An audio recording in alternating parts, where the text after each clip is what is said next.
Okay, so we've looked at Jenny Gister's Astro Reader Wheel. Let's look at aspects. Conjunctions are planets that are together in a particular house. You know, they're two planets that are 0 to 10 degrees apart.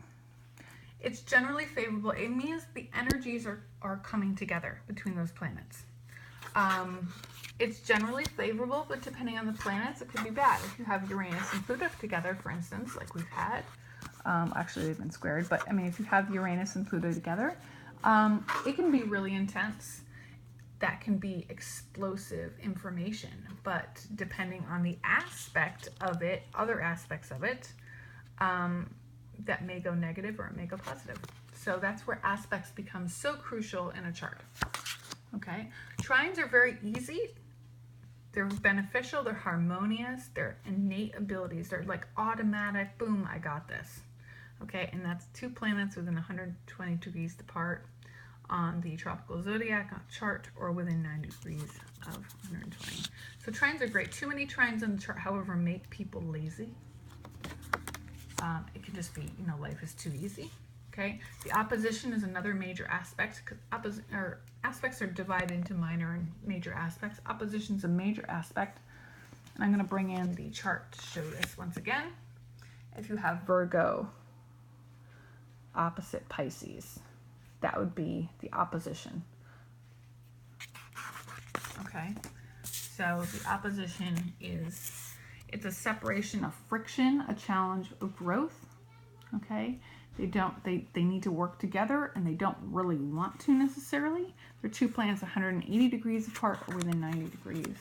Okay, the square is another major aspect that you're going to come across, and it's going to be the biggest one. I don't want to hear people complain that I have too many squares in my chart so I can't do anything. Any of these negative aspects can be used for growth. All these positive aspects can be used for growth. All these positive aspects can be used for laziness.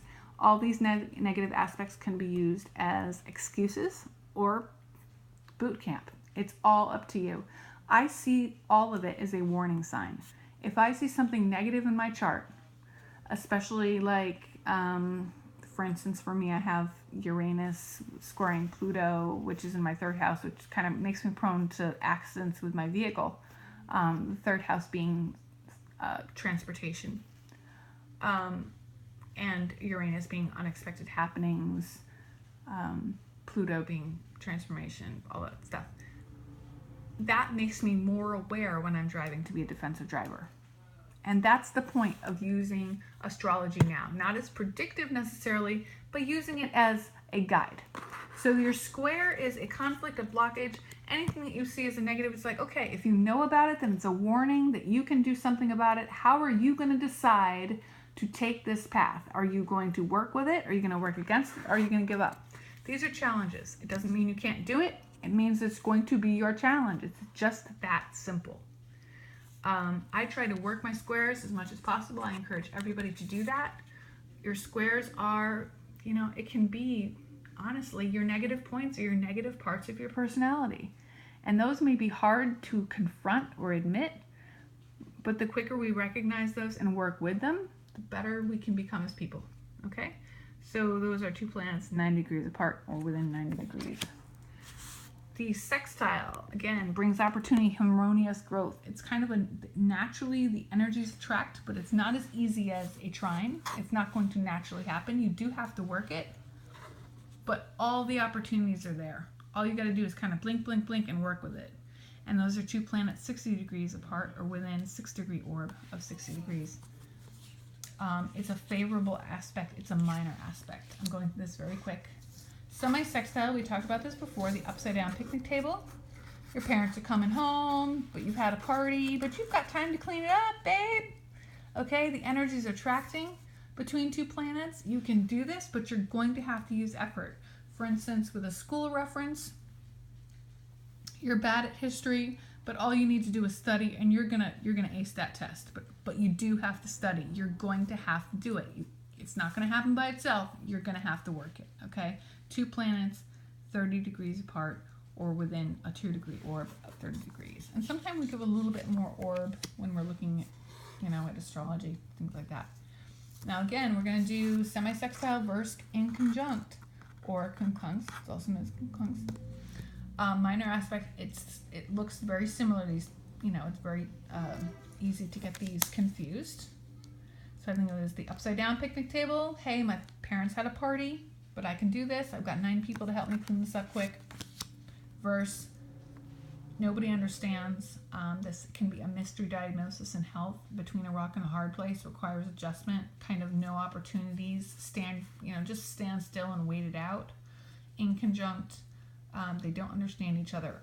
Look, it reminds me of the Thanksgiving table when the family gets together and everybody, they don't necessarily want to be there, but they have to be there. They're trying to do their best and they're just waiting. You're holding your tongue, waiting for something to happen, and at any moment the gravy could fly.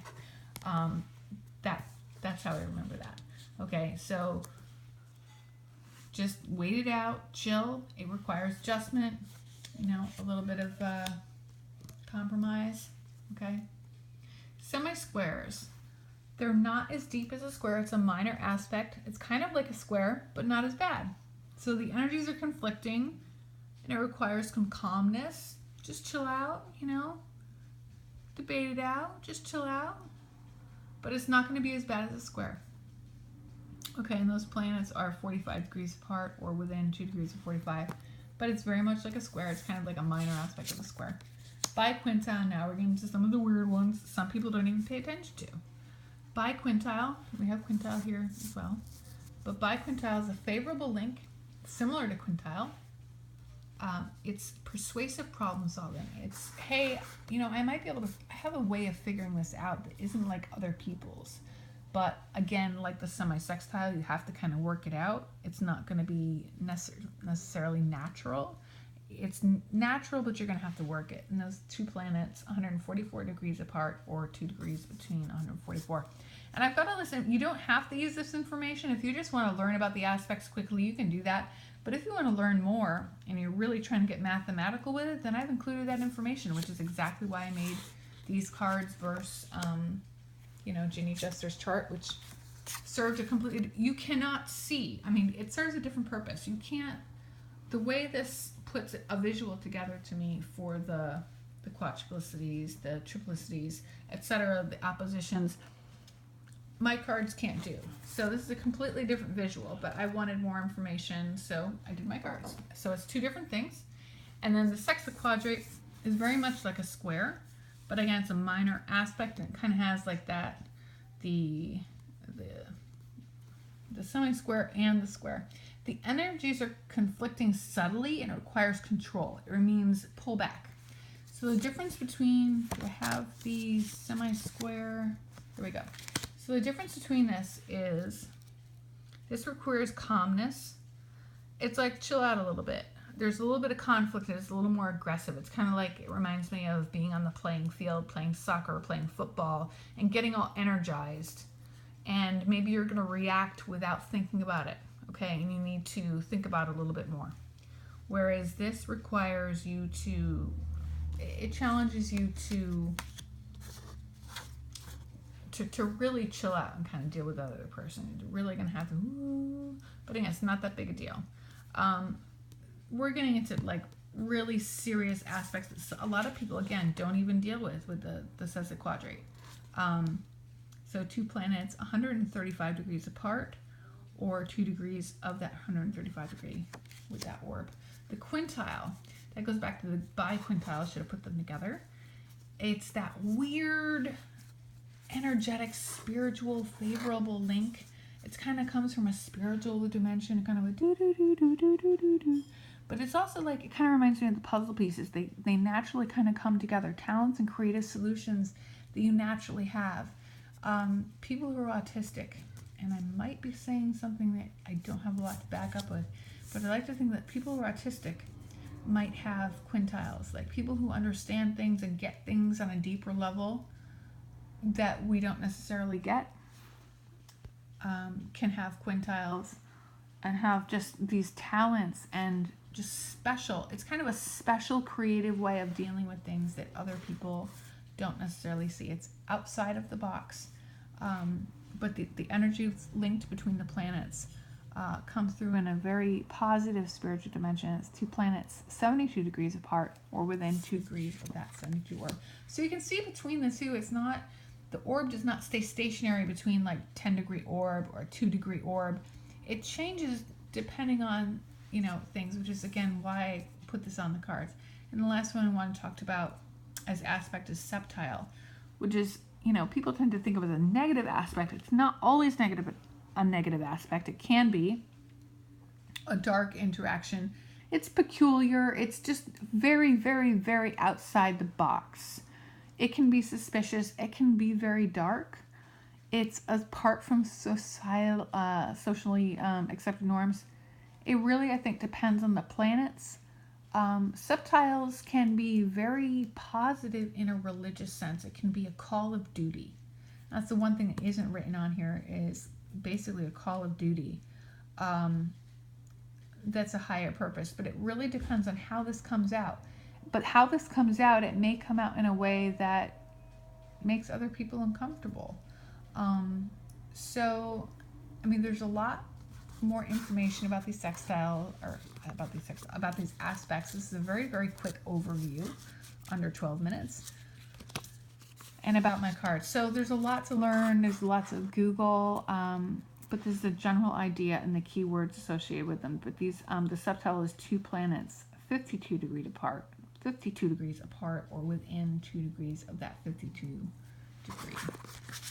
So there you go. Those are the aspect cards that come with my Astrology Oracle deck, which has the sign cards, the house cards, the aspects, the planets, and I do include the nodes, as well as the ascendant, descendant, MC, and NC, as well as some note cards that you don't have to jump back to your book for commonly, appropriate things. So I hope that helps with aspects, everybody. Thank you very much, and have a great day.